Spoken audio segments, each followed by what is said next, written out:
Welcome to the Spirits, Angels, and Guides Oh My podcast. Where the supernatural gets real, baby. Hey, Spirit Gang, welcome back. I am Nancy Christine Brady. And I'm Tara Diana. And we have an episode for you today, Tara. I'm a little bit excited. As our listeners are getting used to, we sort of have been trading off on our research. And so what we're going to talk about today is something that's been really interesting to me. It's about how solar flares, the moon, and ley lines affect our spiritual practice. Oh, okay. So I love all of that. I've heard of a solar flare and I've never put any energy into it. Ley lines, I know exactly what they are because I do the work with the elements and whatnot.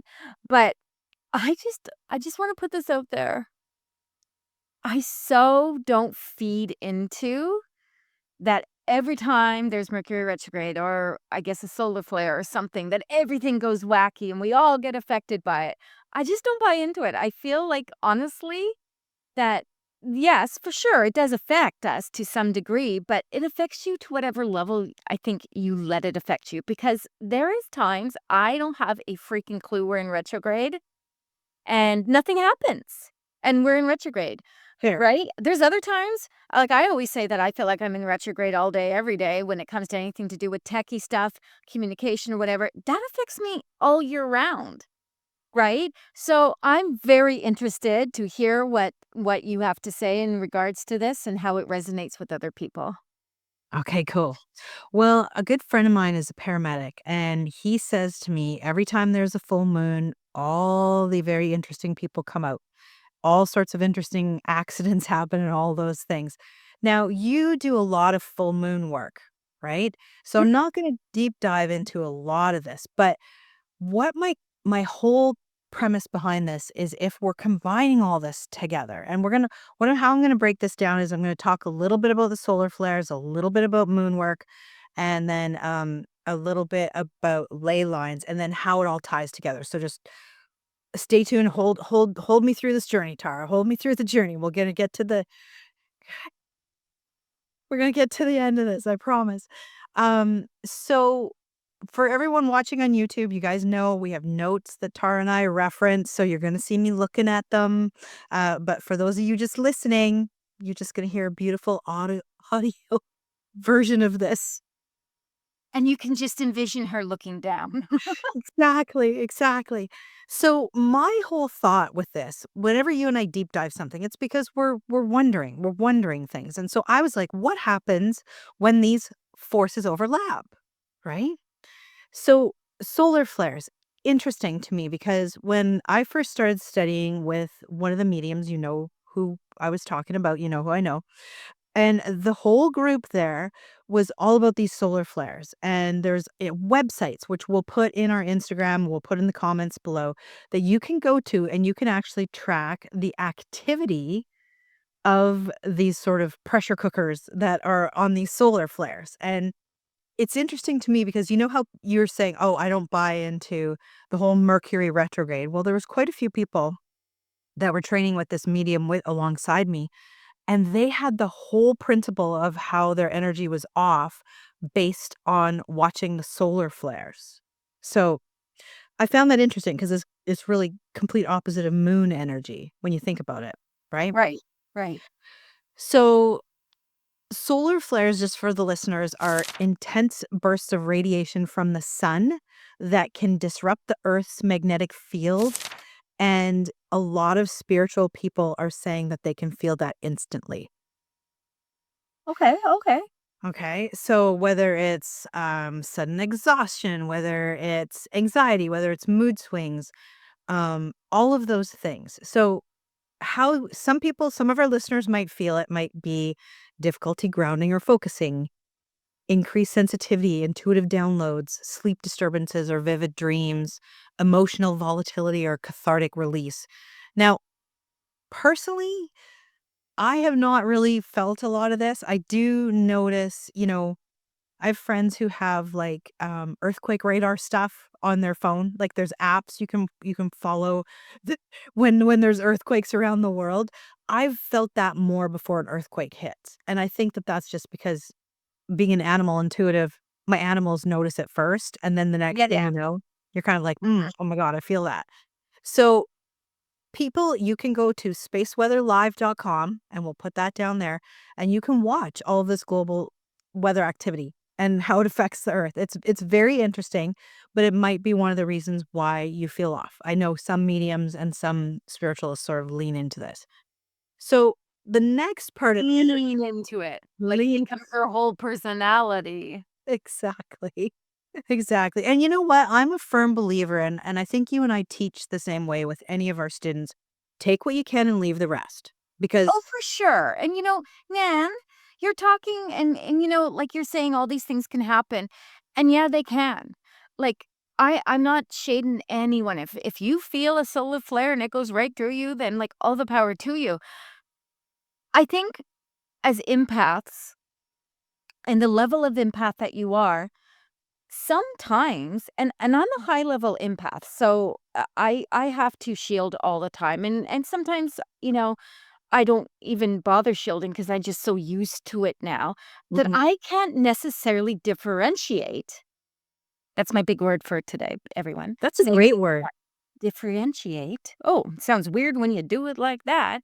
But I don't necessarily differentiate between w- the feelings I'm having in a solar flare or retrograde or the full moon energy. And I think this is a valid point. Uh, uh, because I just feel these things all the time. It's consistent and I've become attuned to it and it's normalized within my own personal aura. So when I go out to the full moon and I'm sky clad out and I'm kidding. But when I'm out there in my backyard and I'm like, "Hail, full moon," um I'm not necessarily feeling anything particular, but the intention I'm working with is bar none.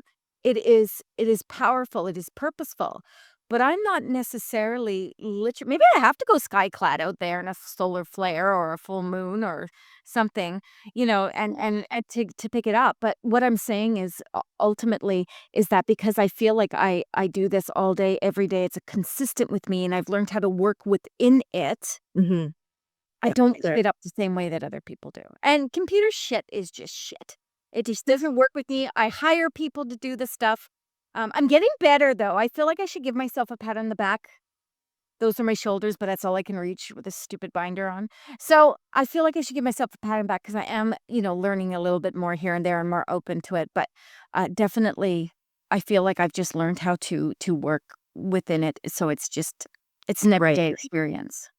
So for those of our listeners who have not been doing this as long as you have, who might feel some influence, we'll talk a little bit about the moon now, and then we're going to talk a little bit about ley lines, and then I'm going to ask you some questions.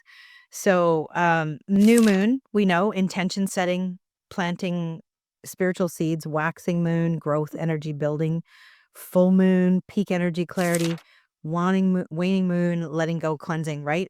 You do a lot of moon work.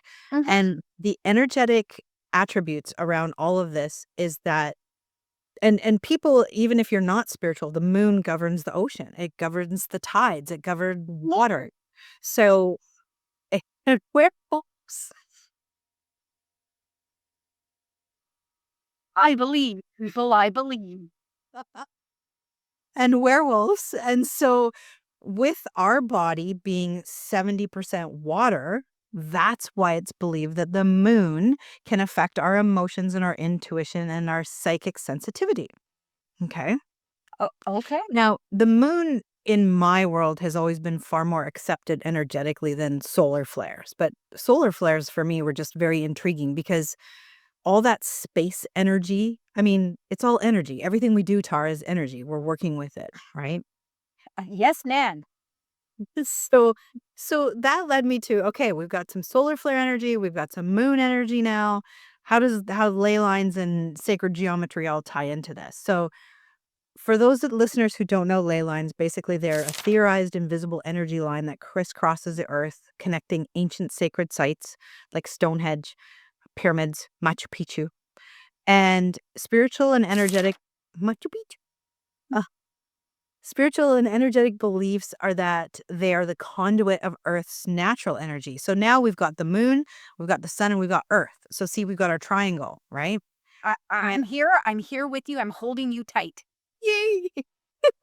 And so if this is the Earth's natural energy, which is sometimes called dragon lines, which I love so much, or song lines, where they intersect is where ancient temples are, monoliths, and it's believed there's energy vortexes. And Tara, I can confirm you and I sat in vortexes in Sedona, and the energy was wow, game changer.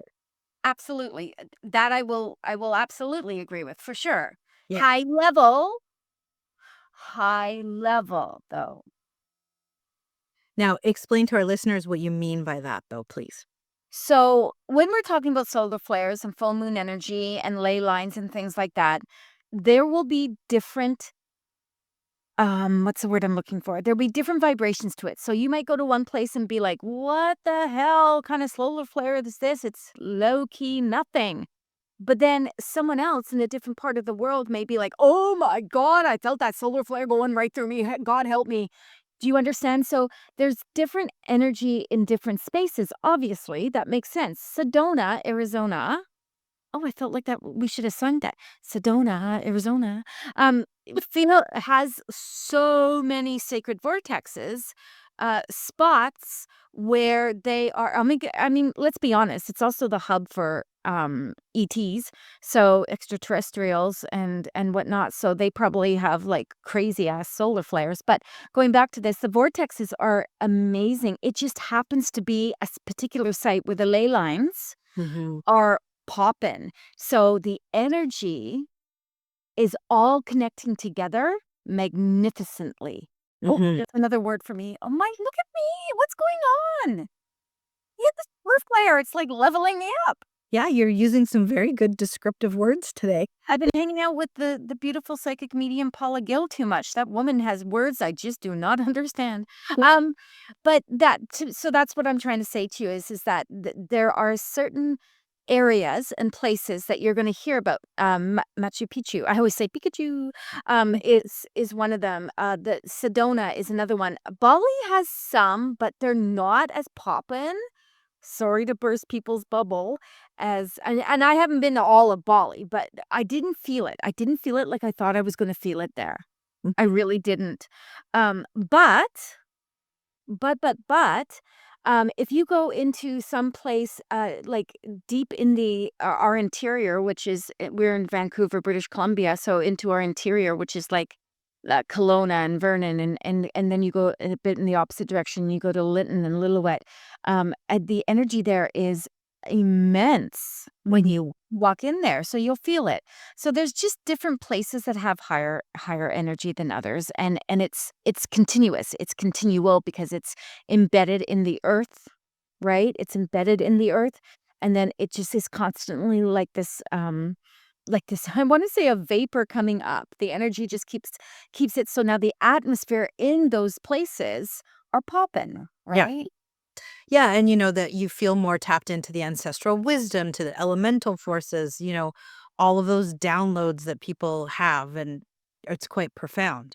So, where I started sort of deep diving is how does this interact with our spiritual practice? How does this intersect, so to speak? So, let's look at it. So, solar flares are disruptive and they activate. So they trigger emotional and energetic shifts and sometimes overwhelming, maybe even awakenings. The moon amplifies that effect. So a flare hitting close to the moon, it might be a pressure cooker as far as energy, like deep truths might arise to the surface. You might activate suppressed emotions or expression, whereas ley lines serve as the grounding points. So if you're near a sacred site of energy or a hotspot, you might find that instead of spinning out of control, maybe you're feeling more anchored because it's Earth's energy, or you're standing in a vortex of transformation. And I know when we were on our retreat in Sedona that we led, um, it was very much about one of them was a masculine energy, one was a feminine energy, some was balanced. Mm. So, you could definitely see that. So some of these intersections might bring for people sudden clarity. It might, suddenly they go, oh, this is the life path I need to be on, or this Yep, relationship's for not sure. clear. Yo, yeah. So there's all of those, there's emotional releases, which I find we do a lot of that work with the full moon, right? A lot of release, release, release. Heightened psychic activity. That's one thing that's always sort of fascinated me. Are we more psychic or more of a medium sitting within a certain energy that's maybe supercharged? Like if we sat between the triangle of a solar flare, the full moon, and a ley line, would we suddenly have more profound visions? Would we have more epic downloads or vivid dreams? Right? That would be interesting. Do we get superpowers? Right? Yeah.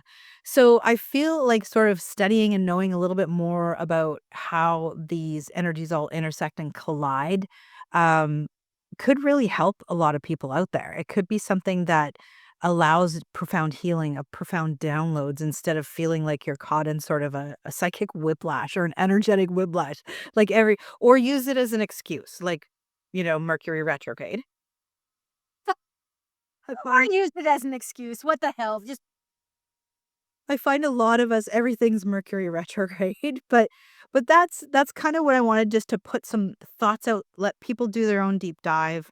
I have a few suggested sources that I got this from that people are more than welcome, that I'll put in the comments to do their own research with, and we can put in there. I wanted to give a quick affirmation for anyone who really wants to deep dive into this, to think about it. So, an affirmation I would say would be, I trust the wisdom of the earth and sky. I am rooted and rising, and I am both cosmic and wild. oh my goodness. I thought that'd be kind of cool. So, as they're sort of pulling in the energy from the sun, pulling in the energy from the moon, and working with the ley line energy, I feel that could be quite wow. Just supercharge everyone. Okay, I need to say something. Yeah. If you're gonna do that, babies, if you're gonna set up Nancy's very powerful, very powerful affirmation, how about we ground before you do that, please? Absolutely. Especially for those of you that maybe aren't practicing the work.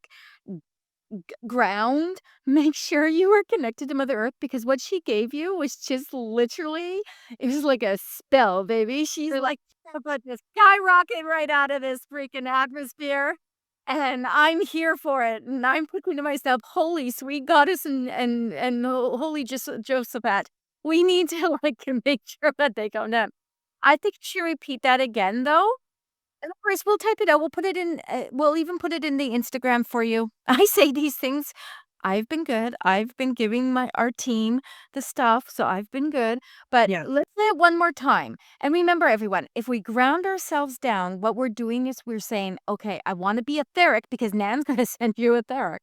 I want to be etheric, but I also need to be here. You must have balance in the work you do, babies. You That's just a great reminder. Yeah, that's a fantastic reminder, because we're talking high level stuff right now, and I really feel Tara hit the nail on the head. You got to have your feet firmly planted on the ground in order to be up here working with spirit, or you're going to float away like a little helium balloon. And there's nothing more annoying than trying to bring people back. Hey, hey, oh, over here, come back down. Yeah, I think we've all met those individuals who live in the clouds a little bit with their spiritual work, and they're just not grounded. So we're encouraging you to do this. We're encouraging you to do this. So I'm going to repeat the affirmation, which is, I trust the rhythm of the earth and sky. I am rooted and rising. I am both cosmic and wild. And that is the affirmation that I'd love you guys to work with. Now, if you need further reading around this, some of my sources are Joe Dispenza, Becoming Supernatural, Barbara Hand Clow, The Alchemy of the Nine Dimensions, Melanie Beckler, known for her work on solar flares and ascension symptoms, The Book of the Moon by Rick Stroud, which is a whole history on moon and ritual impact, which is really interesting. And then Freddie Silva's Secrets in the Fields of Ley Lines and Sacred Sites. You guys have all seen Freddie on Ancient Aliens if you watch that show, which I'm addicted to. Now, one more cool thing that I'm going to just close this off on that I really want your opinions on. Because Tara, as you and I deep dive into the work, we find niches. We find areas that we're like, yes, I'm super focused. Like I call myself an animal soul guide. You're an empowerment medium. These are these things. So I found this fellow doing this research, Robert Kuhn, who wrote a book on Earth's chakras. I literally bought this book. The book was written a long time ago, but he's actually wrote a book which presents a comprehensive exploration of Earth's energy systems, drawing parallels between the planet's energy centers, the human chakra system, and he's identified 156 Earth chakras, which comprises of Earth chakras, which I thought was so cool and made so much sense. So it comprised of 12 major and 144 minor centers. But get this, one of them, there's two of them in Canada. Oh, Like, really? I know, I feel like we need to really do a trip. So the chakras are believed to influence the planet's vitality and are interconnected through energy pathways akin to ley lines. And so this flow of spiritual, physical energies, um, it's really cool how I'll let you guys know I bought the book, so we'll do another episode on it.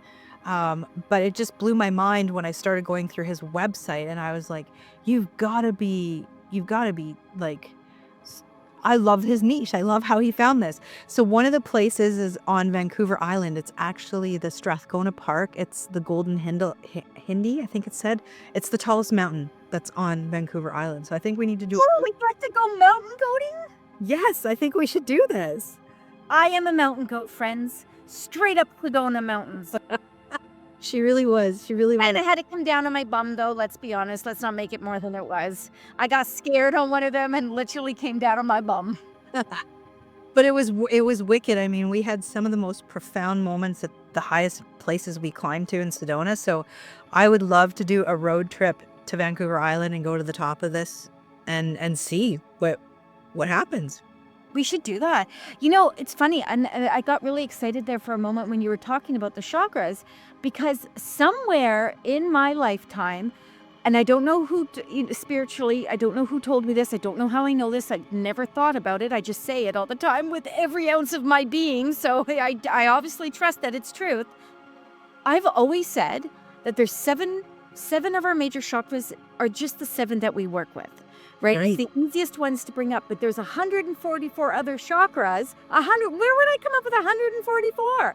And that's what I've said. But I don't have the nuance to everything else that you said. It was just when you said, "Oh, and there's 144," I was like, yeah. So he talks about 12 major and 144 minor centers, and I've seen that in some of because I'm addicted to books.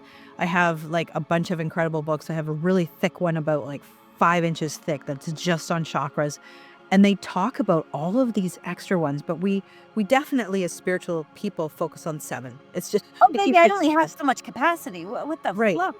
Yeah, exactly. And I'm starting to work a little bit. Well, I've always worked with the 8th, but I'm just starting to like talk more about it, I guess.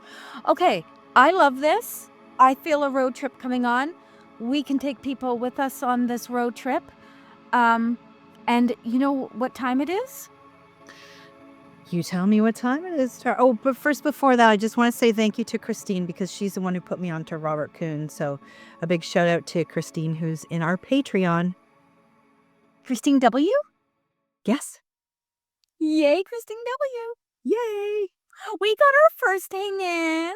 We got our first. Thank you so much for the shout out. Little reply back to us saying, "Hey, oh my God, I listened to the podcast and I heard the message for me." I love that. So that's the time we've come to. Yeah. So today's podcast, little mini reading, is going out to Jerry, Gerriri. Jerry R. Okay, Jerry R. So I want to use my Lemurian deck because I just love my Lemurian deck. I call it my Lynn Marie deck. Oh, rest in peace, dear sweet lady. Yes, this is a woman that was part of my world for a very, very long time. Yes, I didn't get to love her as long as you did, but she was in my world for a few years, and she's just larger than life, just an incredible lady. She had more decks of cards than I think even Nan has. And they were all packed up and lovingly given to me. Oh, what a wonderful gift. Yeah, so we gave a bunch of them away, and I kept some of the ones that I felt were really heartfelt that I knew she used a lot, and I gave a few to some of the special people in her life, like Lynn White, Nice. whatever. But these were the cards that she told me that I had to go and get. You have to get these cards. Okay. She gave them to me. So this is for Jerry. The card that you got is Beyond the Mind. Okay, Jerry. So this card is really moving into a place of get out of your head. Let's put it in layman terms, baby. Beyond the mind, get out of your head. They are saying to you that there is more energy to be felt and to work within outside of your humanness. So if you are in self-doubt, if you are feeling lack, if you are feeling like I don't have enough time to do the spiritual work, that's okay, baby. It doesn't have to be heavy, it doesn't have to be hard. It just has to be, which means that you have to step out of that box. You have to step out of that bubble and be like, okay, you know what? I don't know what my higher calling is. I don't need to know. I just need to know I need to do something different. And then you move into that. It's not a forced thing. It's not someone beating you down the door to get at you. It is literally you just saying, okay, I'm just open to whatever, but I realize that I have to change a little something, something. And that's likely your mindset. So I'm going to leave that with you, Jerry.